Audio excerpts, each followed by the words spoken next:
Welcome back to Dear Rochester, Retire Well. Here's your host, certified financial planner and CEO of 6 Point Financial Partners, Dave Pulcini. Good. Welcome back, folks. We are here with Brendan Frazier from RFG Advisory. Relatively new thing for you, right, Brendan? Yeah, relatively new. I guess time is, time's different for different people, but we're looking at 7-8 months, somewhere in there. So still feels new, relatively new. Why don't you quickly tell people what you do all day long and then how you got there? And then I have some really interesting questions and timing because of an election last night that I want to dive into. So there's our hook. So nicely done. Nicely done. And I'll make this as short and sweet and hopefully helpful as possible. All day long, what I try to do is think about the behavior, psychological, and emotional side of money, or what I wrap into what I call the human side of money. It's the part that we all know that exists, but nobody really tells you about it. You don't take like a financial literacy course and figure out how your beliefs play into your money decisions. Nobody tells you that what goes on in your brain actually impacts your financial decisions, but it does. And it's oftentimes the reason why you have things that you want to do, things that you want to accomplish. And you're like, why can't I seem to get there? Why can't I seem to get those things done? And so I'm infinitely more fascinated by that aspect of money than I am the dollar signs and decimal points and time value of money calculations that are all just as important. Don't get me wrong. I just think human beings are way more fascinating than dollar signs. So I'm studying that stuff, learning that stuff, but also helping to spread the message. You create awareness both with clients that our advisors work with, but also helping our advisors figure out what they need to have those types of conversations and incorporate that in the work that they do with their clients. And then as far as how I got here, the best way to explain it is it was just, like I said a minute ago, this odd fascination with the fact that this part of money, this dynamic on the human side existed, but nobody ever really seemed to bring much awareness to it or talk about it much. And it was out there, but it was never mainstream. And so it was just this, I kept following my passion and my fascination to learn more, see if other people thought that they were actually interested in this stuff. And as technology continues to advance, as it starts to do and continues to do a lot of the same things that we can do, but it does it faster, it does it cheaper, and it does it more reliably. It's going to start amplifying the importance of the human element, especially in the role. I mean, I think in a lot of fields, but particularly in the field of financial advice. And so, you've seen an uptick in interest, I guess you'd say. You've seen a lot more. The industry is trending this direction where we're starting to embrace it and figure out what to do with it. And so, I'm fortunate enough to have landed a place at a firm that sees that vision and wanted to be on the forefront. And so, we're trying to do some awesome trailblazing things together. Yeah, and here we are. So you mentioned, you said your advisors that you work with. We do have a lot of advisor listeners and obviously just regular folks too that want to learn about financial planning. But when you say you arm your advisors with stuff or material to then deliver to their clients, what can you possibly arm an advisor with that is on the human side of money? Because we do think of charts and graphs and pie charts and colors and decimal points. Yeah, great question. So a lot of it's just content learning. It would be the equivalent of like putting stuff out there to create awareness. So there's videos on this, podcast content on this, articles on it. That's one aspect of it. Another aspect is training programs and figuring out, hey, what do I need to know to incorporate this in conversations with clients? So when I have somebody come in that I've never met before and they're a stranger and I'm supposed to get them to open up and talk to me about one of the most personal, sensitive aspects of their life being their money that they probably don't talk to anybody else about, how do I actually get them to feel comfortable opening up and talking to me about these things? So training is another aspect of it. And then the third leg essentially is tools. Like what tools can we use to help facilitate these conversations, to help facilitate this aspect of the relationship? And so because tools create efficiency and allow it to be systematic and repeatable. So there's content, there's training, and then there's tools. Interesting. So hey, I'm going to put you on the spot. What is your favorite question to get somebody to open up about their money that advisors may not be asking? Yeah. So I get this question a lot because but not like I have been lately, I should say. I thought it was so good. No, it is. The reason it is a good question. By the way, that's funny you say that because on my podcast, anytime, whenever I ask a question, if somebody has that reaction where they're like, yeah, so I get this a lot, I always feel like, oh man, dang, that's not what I want to hear. Sorry. All right, let me start over. Let me back up. Great question. I've never been asked that before. There we go. But there are questions that get asked a lot that are just generic, not great questions. There are also questions that get asked a lot because they are really good questions. This is one of those.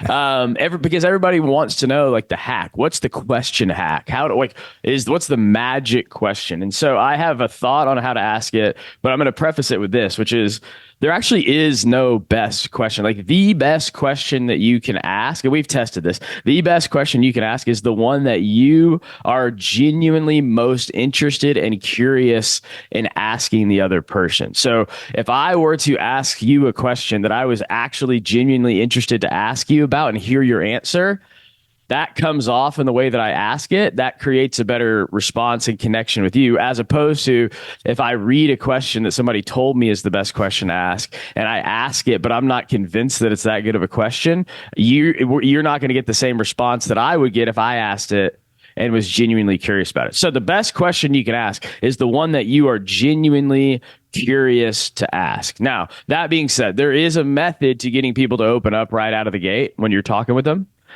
And there's an area whenever you first meet somebody that I call the trust zone. Now, if you've been on an airplane or if you've flown an airplane or you know anything about aerodynamics, I knew very little, but I've confirmed this with a pilot. What they'll tell you is that the hardest part of flying a plane, the hardest part of the journey is getting that massive metal object, heavy metal object from a standstill position to pick up enough speed to lift off the ground and then fly in the air for however many hundreds or thousands of miles that it's going to fly. But once it lifts off, once it gets off the ground and into the air, then it's just smooth sailing. And then you've got the landing, which is also another challenging part. But you have to get the plane to lift off, and the hard work to do that's done at the very beginning.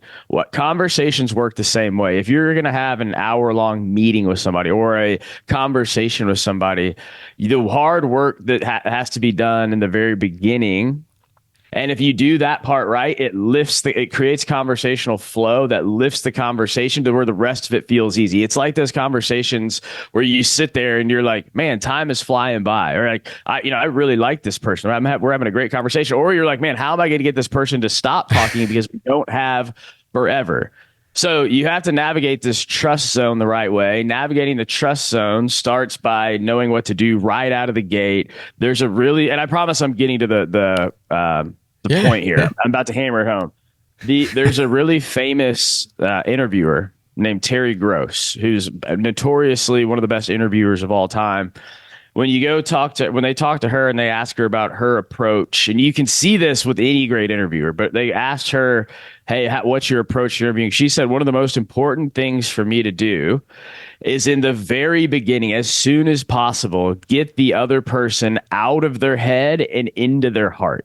I want to get them out of this thinking mode into this feeling mode where they're comfortable and they feel connected with me, and we're creating this conversational flow that carries through the rest of the conversation. So the question becomes, how do you do that? Well, there's a number of ways to do it, but if you want one easy, simple way to remember it, it's what I call a 3E question. So a question that's, number one, easy to answer. Number two, it's exciting for the other person to answer. And number three, it has an emotional component to it. So easy, exciting, and emotional. And I would say the easiest way to find those questions, the majority of the time, if you're looking for a shortcut to how do I ask those questions, it's really easy to go into somebody's past. Like going back into their past is something that's accessible, so it's easy to answer. We usually get excited to talk about something from our past, and it's oftentimes emotional. So, for example, let's say a generic question if you're talking with a couple, you have a couple that comes in, a generic question would be you know, you do little pleasantries at first, and it's like, okay, so I want to ask you this because it's my favorite question that I ask anybody that I meet for the first time. But I'm curious, where did you two meet for the first time? How did you guys end up together? What was that journey like? And you get both people engaged and open up and talking. Another one that I always liked is I used to work and meet a lot with business owners, and you know this. We both know this. Everybody, if anybody out there that knows a business owner or owns a business knows this. There's one thing that business owners love to talk about other than their kids and their family, and it's their business, right? And if you want to get a business owner going, you ask them about their business. And so I just started asking this question, like, hey, we've worked together. I've known you for like 5 years. You've had this business for like about 15 plus years, 10 plus years. I don't think I've ever heard the story of where were you when the idea for this business came to your mind? Like, where were you when this brilliant idea popped into your head? And did you know it was going to be what it became? And then boom, next thing you know, your problem is not how do I get this person to open up? Your problem is like, we got to funnel this. We got to rein this thing in because we don't have enough time to cover the things that we need to cover. And then the last thing I'll say about this, because as you can tell, I've obviously thought about it a lot and I'm passionate about it. The last thing I'll say is those are sort of generic questions that you can use if with a lot of people. But I think the absolute like ultimate way to do it is if you can find something, if you can spend a little time prepping before a conversation and find something that's meaningful or interesting to that person that would really get them teed up. And that's the best way to do it. If you do a little research. So like, for example, I had a conversation with a guy a couple months ago where had never met him before, but I was thinking like, hey, I want to create the flow in this conversation and get it lifted off. And so I saw where on his LinkedIn profile, he had made mention in his bio about being a proud dad of 4 girls or a proud girl dad or something like that. And so one of the first things I said was, sounds like you've mastered the girl dad thing, huh? Right. And so we launch into this conversation about being a girl dad and how he has girls and blah, blah, blah. And that gets him out of his head into his heart. And yeah, we didn't talk about it the whole time. Right. But it creates this element of comfort and connection right out of the gate. All right. There you go. There you have it. For never hearing that question before, that was an amazing, unprepared answer. Well, see, I mean, yeah, see, like but great questions get great answers. There you go. That's right. That's right. So, well, let me ask you this just before I forget, because I could ask you 20 questions from what you just said. When someone is in their head, well, actually, this might be 2 parts. If they're in their head and not their heart for opening up, how does that hurt them? And then the second part of this might be, is it always good to, when you're doing financial stuff, to be answering from your heart and not your head? And then I want to ask you political messages from yesterday, because people are asking with their heart. Yep. Yep. So first question is, if they're in their head and not their heart, does it hurt them? Yeah. Yep. The answer to that would be yes and no. There's a time to think with your head. There's a time to think with your heart. Now, so I think there's 2 ways to look at this, right? So if you're in a conversation with somebody where it's important or where you want to create trust and connection and you want to accelerate that and you want that person to feel like, man, Dave really gets me and understands me, whatever the circumstance, if it's important to have that, then you need to get them out of their head and into their heart. Like from your vantage point, that's what you have to have happen. I think most people would prefer to have more heart conversations about how they feel, what they've been going through, what they're processing. But it's a lot easier to have head conversations than it is heart conversations, because we also just don't think that many people actually really care about what we're dealing with. It's like when people say like, hey, how's your day been? And you're like, do you really want to know? Like if I answer and say it's been brutal, it's like, are they going to go, oh, shoot, I never should have asked, right? And so from that vantage point, it's good if you need to build trust and connection, you need to get them out of their head and into their heart. From the vantage point of the other person, of is it good or is it detrimental? Should they be thinking with their head or with their heart? There's 2 ways to look at this. On one hand, and I think there are head decisions and then there's heart decisions. And what we know from research is that the majority of the decisions that we make are emotional, but they're just backed by logic. And that's because emotion actually spurs and creates action. Nobody ever does something just because it makes perfect logical sense. There's usually an emotional driver that gets us up and motivated and willing to put aside all the other tasks and busyness in life to be able to do the thing that we need to do. So it's helpful to think emotionally when you need to create action, you need to create urgency, you need to get people motivated to do something. But I get your point, and it's a great point, which is, do we really want to be thinking with our heart? Do we really want to be thinking emotionally around financial decisions? And the answer to that is it depends, right? If it's emotional because you're afraid or you're fearful or uncertain because of what the market's going to do, that in that instance, you're thinking with a part of your brain that's not wired to make sound financial decisions.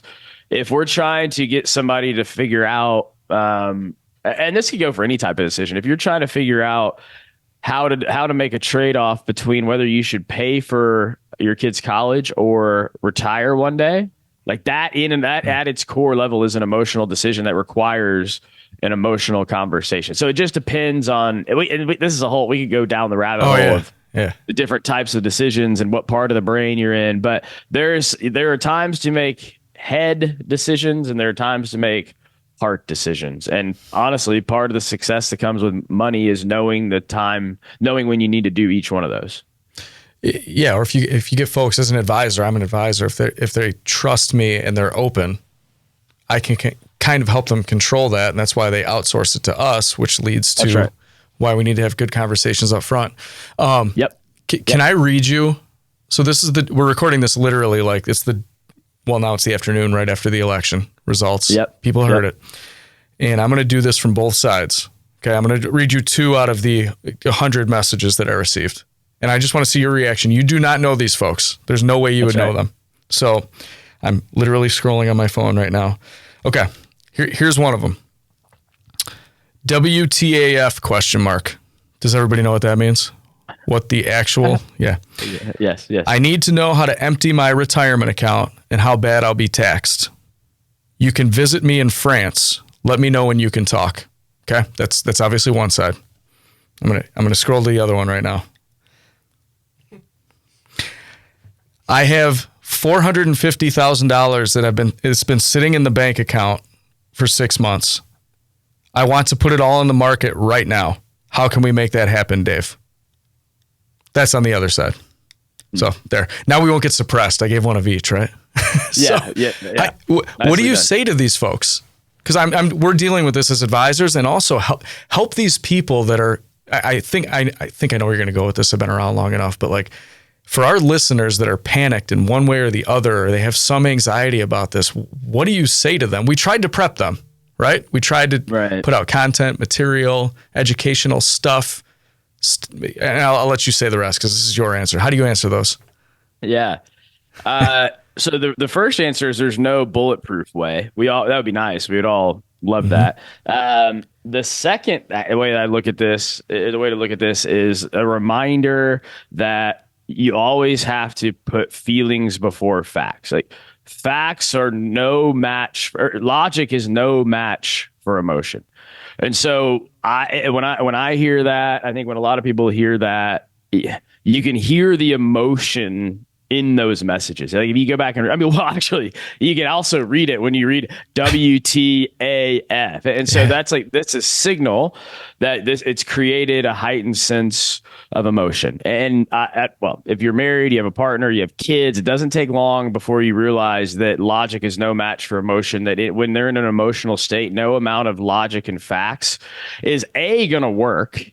And then B, all it does is probably erode the trust in the relationship because they think to themselves, like, yeah, I don't need facts right now, but this is how I feel and you're not hearing me. Right? And so if we look at just a simple framework, the way to approach it is oftentimes feelings before facts, feelings and then facts. And so the first thought I have is, I think I would say to anybody is, whatever it is that they say, whatever it is that they're feeling, whatever it is that they're worried about, first and foremost, just normalize it and say, that's completely understandable. Like I completely get the fact, I completely understand why you would be concerned, because I don't care who you voted for. I don't care who it is that what your beliefs are. There is a lot of uncertainty in the market. There's a lot of uncertainty in our country because we may think we know what's going to happen. As far as, oh, well, if so-and-so gets elected, this is what's going to happen. We don't actually know. This is new. It's uncertain. We don't know what's going to happen. And so the very first thing is uncertainty is not comfortable. We legitimately hate uncertainty. The brain hates uncertainty, hates not knowing. So we have to acknowledge and empathize and normalize and go, that's completely understandable. I completely understand why you'd feel that way. There's a lot going on right now. Right. So first of all, just letting them know, I hear you.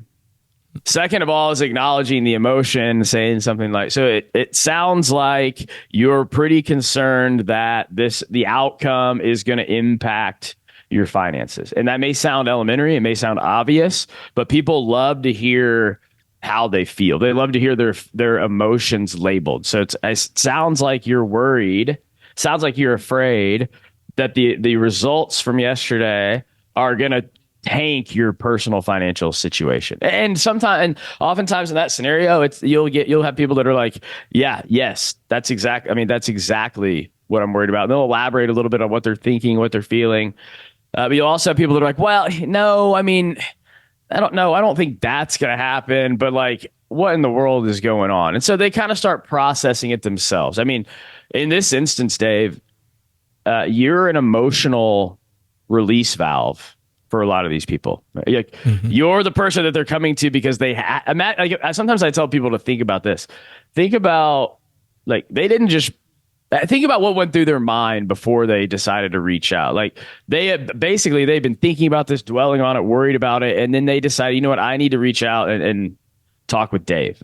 And there's something to be said for that. I think that's cool. I think it's also an incredible opportunity. But on the very first thing they need isn't they don't need to be met with an argument or facts or figures. They need to know, like, it's okay to feel this way and to just process a little bit. Right? Like, here's what I'm feeling and why I'm feeling it. And we had a scenario with a client last week where client said something almost identical. Like, if so-and-so is elected, it's the end. My money's going to tank. I can't have it in the market, blah, blah, blah, blah, blah. And again, completely normal concern. The person sort of addressed that concern, talked through it, asked them like, hey, tell me a little bit more about what you're worried about, blah, blah, blah, allowed them a chance to process and get it off their mind.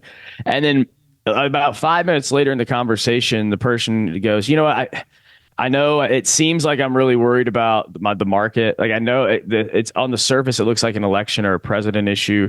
All I'm really trying to figure out, all I'm really worried about is, am I still going to be able to retire in 3 years without ever having to go back to work? Or am I going to have to bump that back? Or do I need to go back and find a job doing something, making some money in the meantime? And I mention that because no matter who you are or where you're at or what you're experiencing, there's always something deeper going on. We're never actually worried about the market or the election. There's always something beyond that.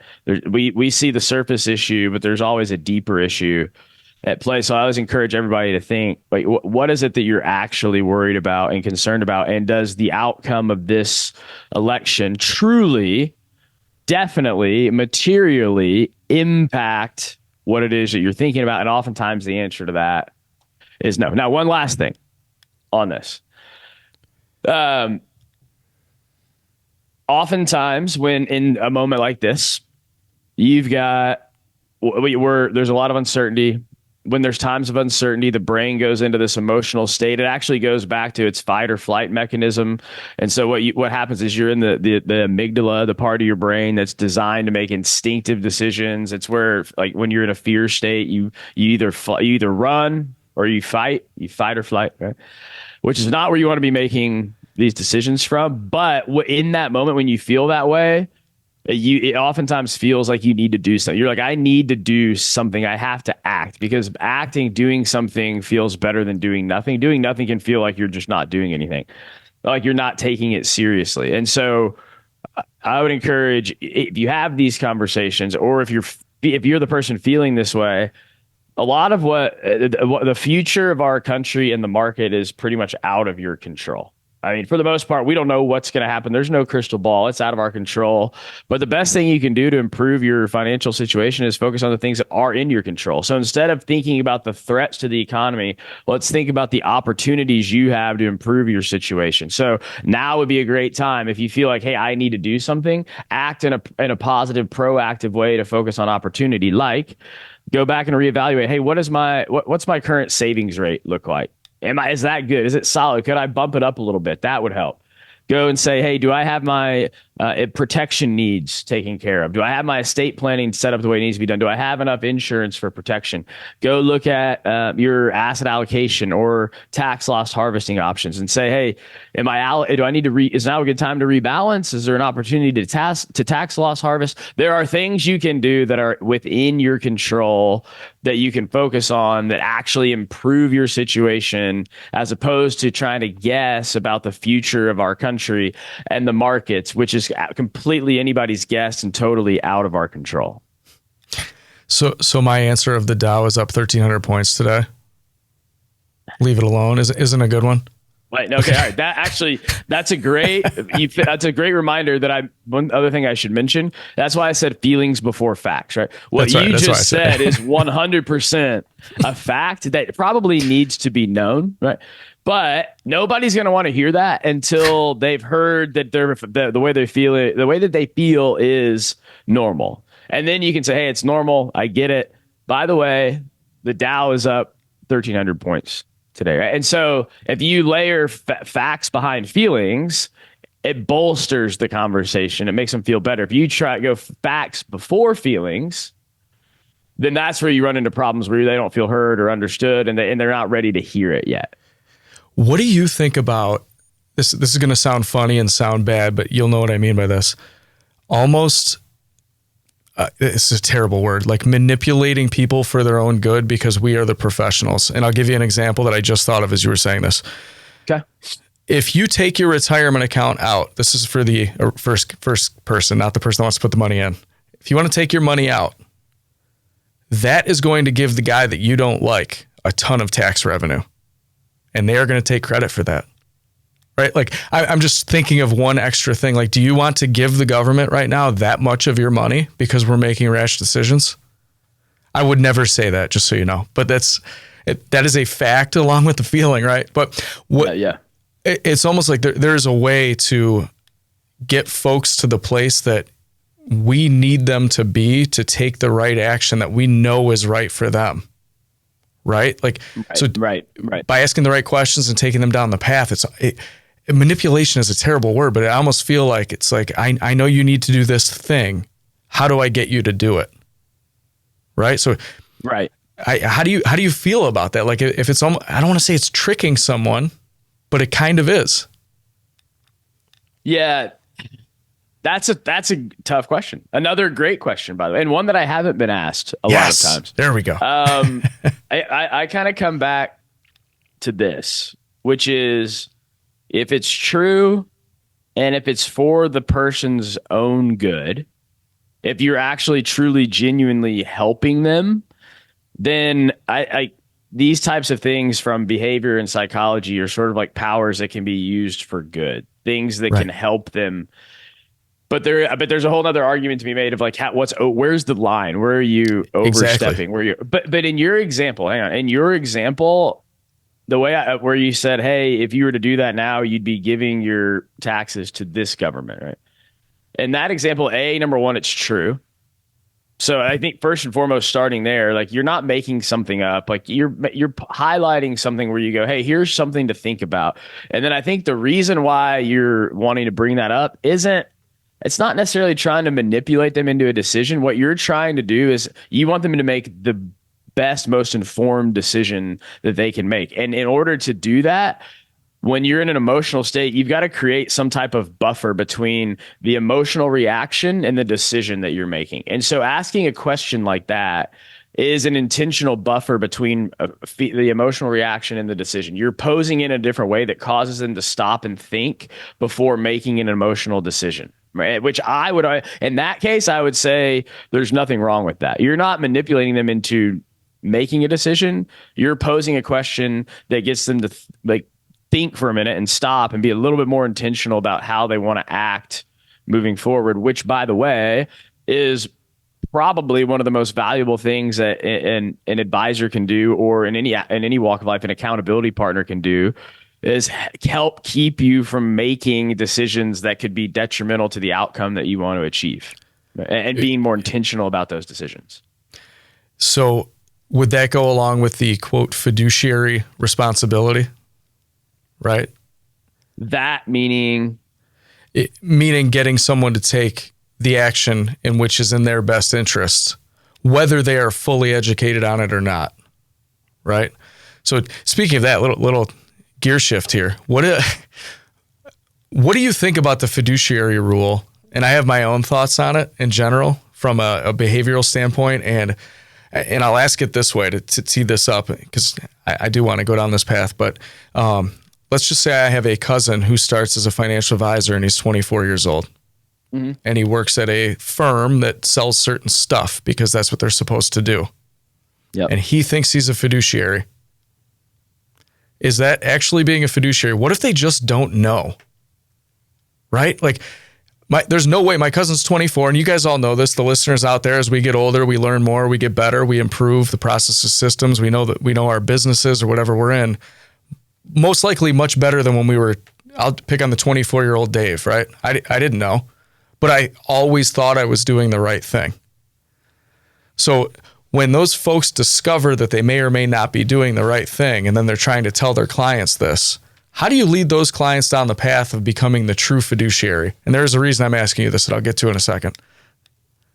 Well, so interestingly, I would venture to guess that about 95, probably to be conservative, 95% of anybody in the industry of financial services could actually tell you word for word, not word for word, but by the letter of the law, what it means to be a fiduciary and what the requirements are, like what the duties are that you have to fulfill to be a fiduciary. I would say pretty confidently that 95% of people wouldn't even be able to do that. And that's okay. I would also venture to guess that anybody that holds themselves out as a fiduciary will be a little bit more conservative and say 90% of those people probably couldn't recite to you what it takes to be considered a fiduciary. And so from that vantage point, the other thing I think is that fiduciary is more or less just a marketing term that people like to use as a way to become more viable and credible in the eyes of prospective clients. Now, all that, I'll wrap it up with this, to your point. I don't think we can blame anybody for doing what they believe is best based on the information that they have at the time that they're acting on it. And this takes me back to the conversations I've had with my wife around parenting, where we look back 3 years later and we know something now that we didn't know then. And we're like, sometimes we could beat ourselves up for it. We could be like, we probably shouldn't have done this at that age, or we probably should have done this. They'd be better off today. And we just have to constantly come back and get together and remind ourselves that we made the best decision that we could in that moment with the information we had at the time. And so I wouldn't hold it against anybody who's saying, I'm acting the way that I'm acting in the way that I know how right now, the best way I know how right now, based on the information that I have. You can't hold that against anybody. Now, the difference is if you know that you're holding yourself out one way and it's not an accurate representation, then there's a line there, right? But if you're doing what you believe is best based on the information that you have, I think, quite frankly, that's about all you can ask for, and we can't hold that against anybody. Maybe the issue is how do we get to that person to realize that there are other ways, that there is another world out there, that maybe that it's not what's actually best. Yeah, this isn't a recruiting speech either. I was going to get to the behavioral part of it, but what I would argue that you just said is some fiduciaries are better than other fiduciaries. And the reason I ask that is because people come in and we have a lot of first appointments, introductory meetings, and I get a lot of unprompted, are you a fiduciary? So I have to imagine if they're asking us that, they're asking other folks that. And most prospective clients, obviously 95 or 90% of the advisors don't even know what that means. There's no way that the prospective client does, but I'll tell you what the response is. Are you a fiduciary, Dave? And I could say, yes, I am. And actually, here's the thing, and here's the CFP, whatever. I could back it up, and I do know it. But the second I say yes, they don't care. They're like, oh, thank God. Okay, you're a fiduciary. We're okay. We're okay to talk to you. No advisor is going to say no. No, I'm not a fiduciary. Right. I don't think that's ever going to happen. So again, from the emotional side, from a client, when you say the emotional side of money, right? If you just ask if you're a fiduciary, why are folks so willingly just happy to not dig into it further and just get the yes and like, okay, let's move on to something else? Well, it's okay. So it's funny you asked that, because I was sitting here as you were saying that. I was going to ask you, because I've had that situation too. When they ask that and say, "Are you a fiduciary?" And by the way, when you host a podcast, it's feels so unnatural to talk the whole time. I can't help but come back with the question. So when they ask, "Are you a fiduciary?" and you say yes, and that sort of like checks a box and they move on. What do you think in that moment that told them? What do you think that they learned from that? If they're open to listening to why, it actually leads right into the full planning process, right? So I'm a CFP, I'm this. I will often ask too, where did you hear to ask that question? It's a great question. And folks should ask that, or they're told to ask. If you just Google, what questions should I ask a financial advisor? It's probably likely that it's in the top 2. Are you a fiduciary? So people come in and they just ask it because I think they have to ask it. And I will say this to them exactly like I'm saying it right now. And then it will lead me right into being a fiduciary. Here's what I believe that means. Here's step 1, the actual law, the rule, why I'm a fiduciary. And then step 2, here's how we act on that as a firm. And when we take you through this process and this timeline and this system, so I'll use it to answer in a more deep way. And you don't want to go off on a 35-minute speech. I want to, like you said, I want to ask them questions. I don't want them asking me, but I think it's actually a great opportunity to open up into the next level that I'm not sure a lot of advisors are doing that. I have no idea, but I know that ours do. No, I like how you take it and use it to answer it and to provide better information. But what I keep coming back to is, why do we think, what I would love to ask, and maybe you can if you do it right, but what I would love to ask is, why do you ask that question? Right? If we ask clients, why do you ask if somebody is a fiduciary? I mean, I would imagine that if you ask it that way, the number 1 and 2 responses would be, I read that that's a question that I'm supposed to ask, or somebody that I know well told me to ask that question. And then if we said, okay, why do you think you should ask that? Why did they want you to ask that question?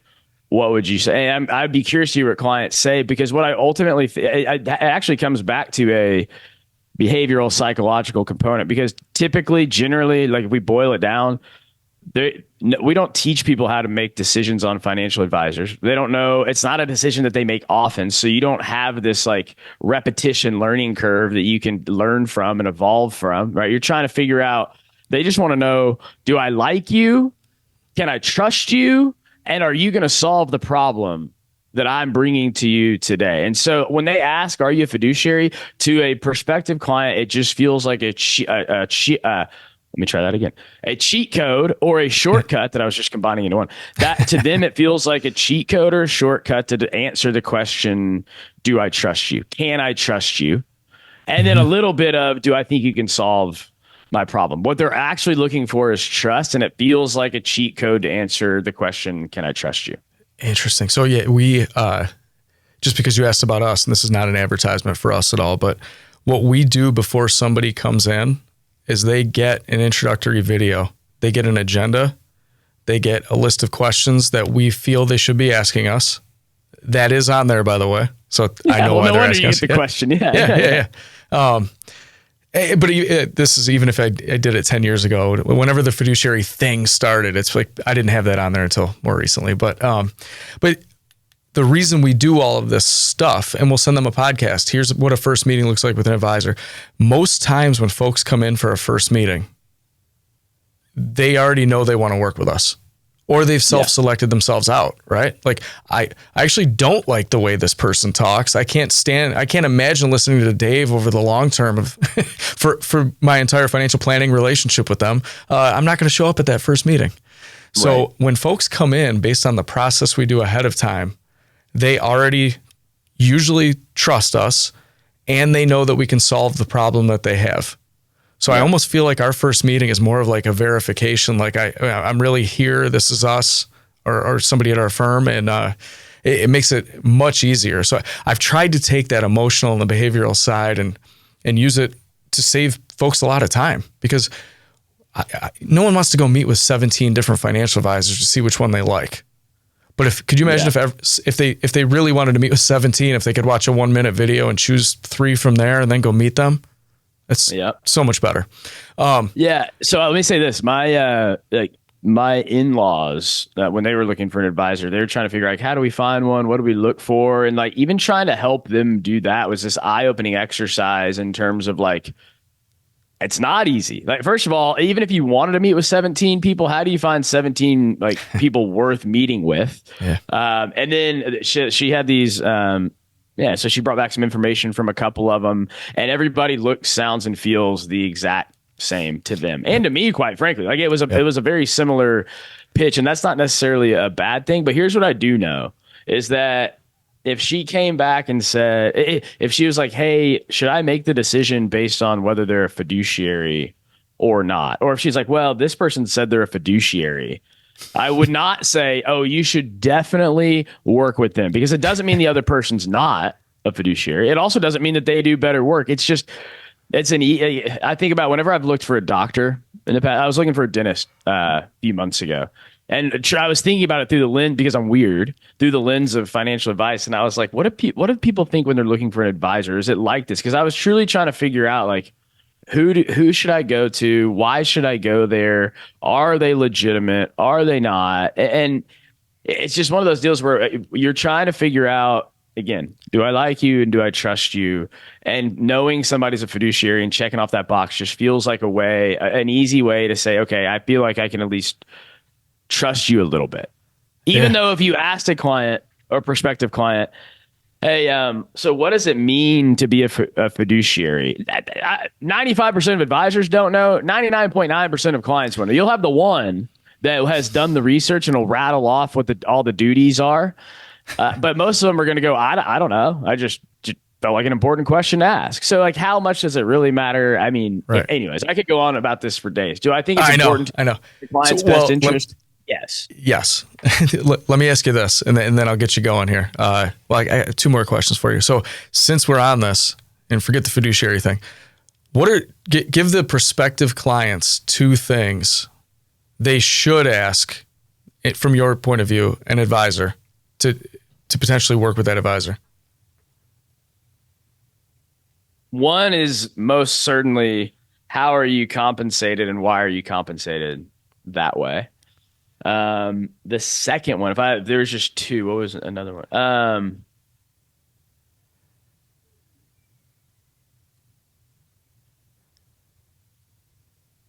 I would want to know, I would ask,